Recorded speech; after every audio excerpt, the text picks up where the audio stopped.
السلام علیکم ورحمۃ اللہ وبرکاتہ۔ ناظرین، استقبال ہے آپ کا صوفی آفیشیل یوٹیوب چینل میں آپ کا میزبان مفتی محمد شعیب صوفی اشرفی رسول پوری۔ ناظرین، آج دلچسپ موضوع آپ کی خدمت میں پیش کر رہے ہیں جو آپ کے دل میں وحدانیت اور توحید ربانی کی چراغ کو شعلہ زن کر دے گا۔ ناظرین، شروع کرتے ہیں کہ سورج فضا میں ایک مقرر راستے پر پچھلے 5 ارب سال سے 600 میل فی سیکنڈ کی رفتار سے مسلسل بھاگا جا رہا ہے۔ اس کے ساتھ ساتھ اس کا خاندان، 9 سیارے، 27 چاند اور لاکھوں میٹرائٹ کا قافلہ اسی رفتار سے جا رہا ہے۔ کبھی نہیں ہوا کہ تھک کر کوئی پیچھے رہ جائے یا غلطی سے کوئی ادھر ادھر ہو جائے۔ سب اپنی اپنی راہ پر اپنے اپنے پروگرام کے مطابق نہایت تابعداری سے چلے جا رہے ہیں۔ اب بھی اگر کوئی کہے چلتے ہیں لیکن چلانے والا کوئی نہیں، ڈیزائن ہے لیکن ڈیزائنر نہیں، قانون ہے لیکن قانون کو نافذ کرنے والا نہیں، کنٹرول ہے لیکن کنٹرولر نہیں، بس یہ سب ایک حادثہ ہے، اسے آپ کیا کہیں گے؟ چاند 3,70,000 میل دور زمین پر سمندروں کے اربوں خربوں ٹن پانیوں کو ہر روز 2 دفعہ مد و جزر سے ہلاتا رہتا ہے تاکہ ان میں بسنے والی مخلوق کے لیے ہوا سے مناسب مقدار میں آکسیجن کا انتظام ہوتا رہے، پانی صاف ہوتا رہے، اس میں تعفن پیدا نہ ہو، ساحلی علاقوں کی صفائی ہوتی رہے اور غلاظتیں بہہ کر گہرے پانی میں چلتی جائے۔ یہی نہیں بلکہ سمندروں کا پانی ایک خاص مقدار میں کھارا ہے، پچھلے 3 ارب سال سے نہ زیادہ نہ کم نمکین بلکہ ایک مناسب توازن برقرار رکھے ہوئے ہیں تاکہ اس میں چھوٹے بڑے سب آبی دریائی جانور آسانی سے تیر سکے اور مرنے کے بعد ان کی لاشوں سے بو نہ پھیلے۔ انہی میں کھاری اور میٹھے پانی کی نہریں بھی ساتھ ساتھ بہتی ہے۔ سطح زمین کے نیچے بھی میٹھے پانی کے سمندر ہیں جو کھارے پانی کے کھلے سمندروں سے ملے ہوئے ہیں۔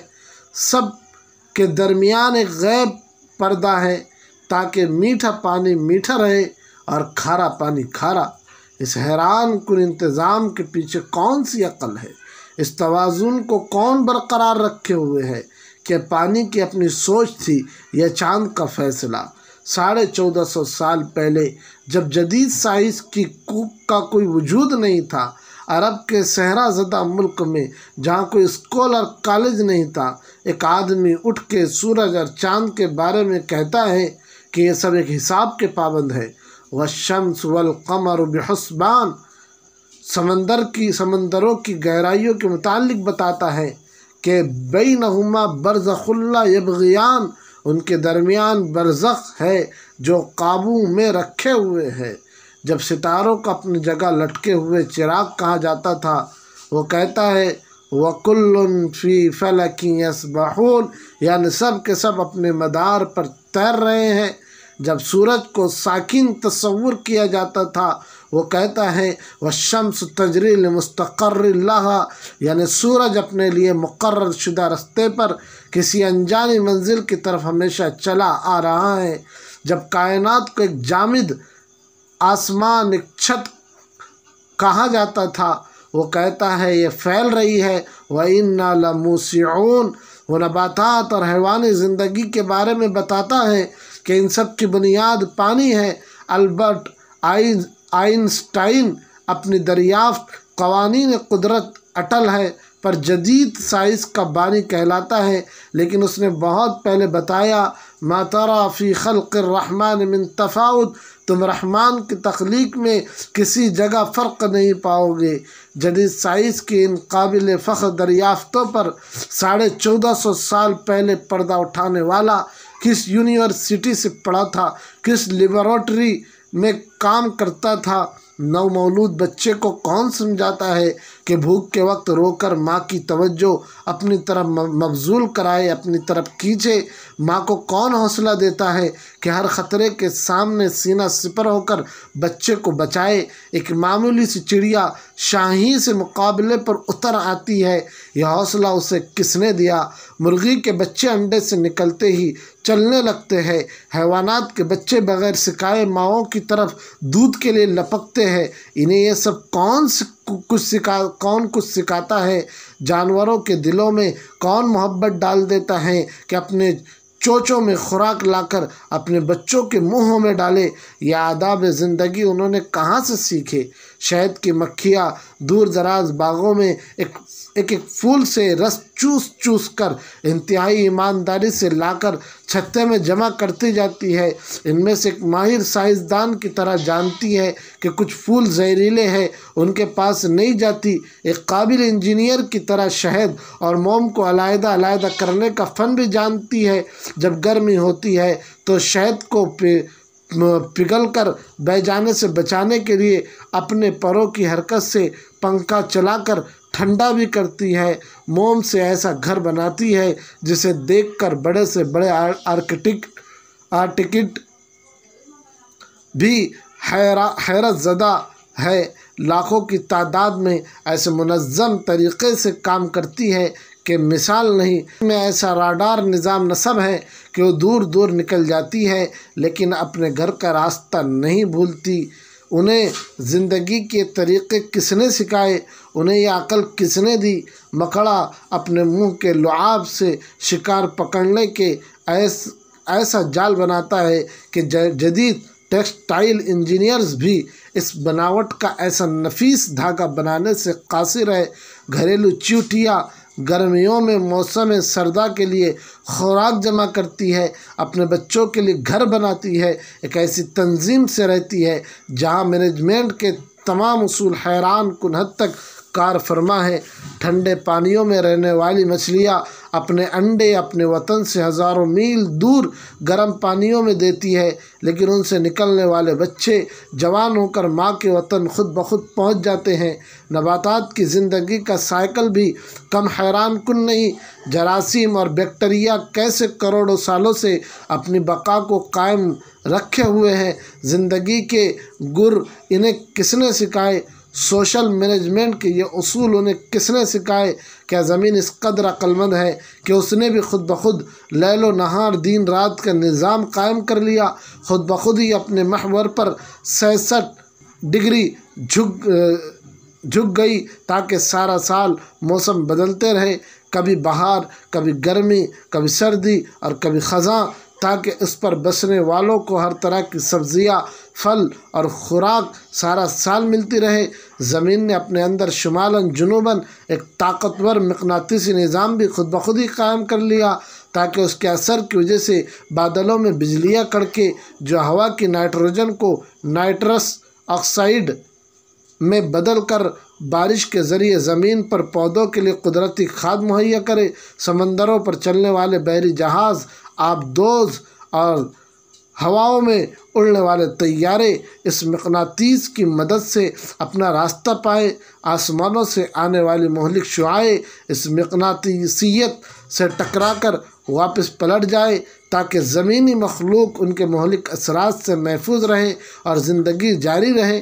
زمین، سورج، ہواؤں، پہاڑوں اور میدانوں نے مل کر سمندر کے ساتھ سمجھوتہ کر رکھا ہے تاکہ سورج کی گرمی سے آبی بخارات اٹھے، ہوائیں اربوں ٹن پانی کو اپنے دوش پر اٹھا کر پہاڑوں اور میدانوں تک لائے، ستاروں سے آنے والے ریڈیائی ذرے بادلوں میں موجود پانی کو اکٹھا کر کے قطروں کی شکل دے اور پھر یہ پانی میٹھا بن کر خشک میدانوں کو سیراب کرنے کے لیے برسے۔ جب سردیوں میں پانی کی کم ضرورت ہوتی ہے تو یہ پہاڑوں پر برف کے ذخیرے کی صورت میں جمع ہو جاتا ہے۔ گرمیوں میں جب زیادہ پانی کی ضرورت ہوتی ہے تو یہ پگھل کر ندی نالوں اور دریاؤں کی صورت میں میدانوں کو سیراب کرتے ہوئے واپس سمندر تک پہنچ جاتا ہے۔ ایک ایسا شاندار متوازن نظام جو سب کو سیراب کرتا ہے اور کچھ بھی ضائع نہیں کرتا۔ کیا یہ بھی ستاروں، ہوا اور زمین کی اپنی باہمی سوچ تھی؟ ہمارے پینکریاس لبلبے خون میں شوگر کے خاص مقدار کو بڑھنے نہیں دیتے، دل کا پمپ ہر منٹ 70-80 دفعہ منظم باقاعدہ حرکت سے خون پمپ کرتا رہتا ہے۔ ایک 75 سالہ زندگی میں بلا مرمت تقریباً 3 ارب بار دھڑکتا ہے۔ ہمارے گردے صفائی کی بے مثل اور عجیب فیکٹری ہے جو جانتی ہے کہ خون میں جسم کے لیے جو مفید ہے وہ رکھ لینا ہے اور فضلات کو باہر پھینک دینا ہے۔ معدہ حیران کن کیمیکل کمپلیکس ہے جو خوراک سے زندگی بخش اجزاء مثلاً پروٹین، کاربوہائیڈریٹس وغیرہ کو علیحدہ کر کے خون کے حوالے کر دیتا ہے اور فضلات کو باہر نکال دیتا ہے۔ انسانی جسم میں انجینئرنگ کی یہ شاہکار سائنس کے بے مثل نمونے، چھوٹے سے پیٹ میں لاجواب فیکٹریاں، کیا یہ سب کچھ یوں ہی بن گئے تھے؟ دماغ کو کس نے بنایا؟ مضبوط ہڈیوں کے خول میں بند پانی میں تیرتا ہوا عقل کا خزانہ، معلومات کا اسٹور، احکامات کا سینٹر، انسان اور اس کے ماحول کے درمیان رابطے کا ذریعہ، ایک ایسا کمپیوٹر کہ انسان اس کی بناوٹ اور ڈیزائن کو ابھی تک سمجھ نہیں پایا۔ لاکھ کوششوں کے باوجود انسانی ہاتھ اور ذہن کا بنایا ہوا کوئی سپر کمپیوٹر بھی اس کے عشرِ عشیر تک نہیں پہنچ سکتا۔ ہر انسان خرب و خلیات سیل کا مجموعہ ہے، اتنے چھوٹے کہ خوردبین کی مدد کے بغیر نظر نہیں آتے، لیکن سب کے سب جانتے ہیں انہیں کیا کرنا ہے۔ یہ انسان کا ہر ایک خلیہ شعور رکھتا ہے اور اپنے وجود میں مکمل شخصیت ہے۔ ایک جینز میں ہماری پوری پروگرامنگ لکھی ہوئی ہے اور زندگی اس پروگرام کے مطابق خود بخود چلتی رہتی ہے۔ ہماری زندگی کا پورا ریکارڈ، ہماری شخصیات، ہماری عقل و دانش، غرض ہمارا سب کچھ پہلے ہی سے ان خلیات پر لکھا جا چکا ہے۔ یہ کس کی پروگرامنگ ہے؟ حیوانات ہو یا نباتات، ان کے بیج کے اندر ان کا پورا نقشہ بند ہے۔ یہ کس کی نقشہ بندی ہے؟ خوردبین سے بھی مشکل سے نظر آنے والا سیل ایک مضبوط، توانا، عقل و ہوش والا انسان بن جاتا ہے۔ یہ کس کی بناوٹ ہے؟ ہونٹ، زبان اور تالو کے اعضاء کو سینکڑوں انداز میں حرکت دینا کس نے سکھایا؟ ان حرکات سے طرح طرح کی عقل مند آوازیں کون پیدا کرتا ہے؟ ان آوازوں کو معنی کون دیتا ہے؟ لاکھوں الفاظ اور ہزاروں زبانوں کا خالق کون ہے؟ بے اختیار کہنا پڑے گا لا الہ الا اللہ، لا الہ الا اللہ، لا الہ الا اللہ۔ نہیں ہے کوئی سوائے اللہ کے، نہیں ہے کوئی سوائے اللہ کے۔